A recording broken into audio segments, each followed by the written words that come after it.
நீலகிரி மாவட்டம் உதகையில் அரசு மருத்துவக் கல்லூரி மருத்துவமனை திறக்கப்பட்டதை அதிமுகவினர் பட்டாசு வெடித்து கொண்டாடினர்.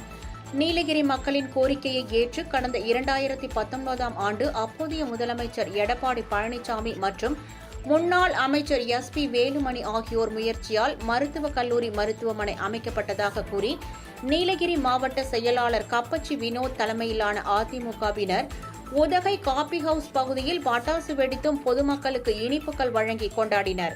பின்னர் செய்தியாளர்களிடம் பேசிய கப்பச்சி வினோத், அரசு மருத்துவக் கல்லூரி மருத்துவமனையில் 80% பணிகள் நிறைவடைந்துள்ளதாக ஆளும் கட்சியினர் கூறினாலும் போதிய குடிநீர் வசதி செய்து தரவில்லை என குற்றம் சாட்டினார்.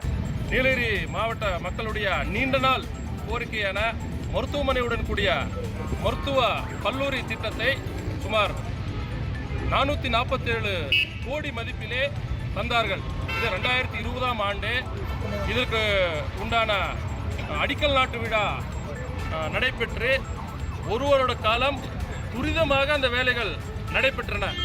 ஆட்சி மாற்றம் ஏற்பட்ட பிறகு 2021க்கு பிறகு 2 ஆண்டு காலத்தில் முடிக்க வேண்டிய இந்த திட்டத்தை சுமார் 4 ஆண்டு காலமாக, அம்மாவுடைய அரசில் 1 ஆண்டு காலம் மிக விரைவான இந்த வேலை நடைபெற்றது. ஆனால் அதுக்கப்புறம் 4 வருஷம். ஏன்னா இது பொதுமக்களுக்கு ஏழை எளிய மக்கள் பயன்படுத்துகின்ற ஒரு நல்ல திட்டம்.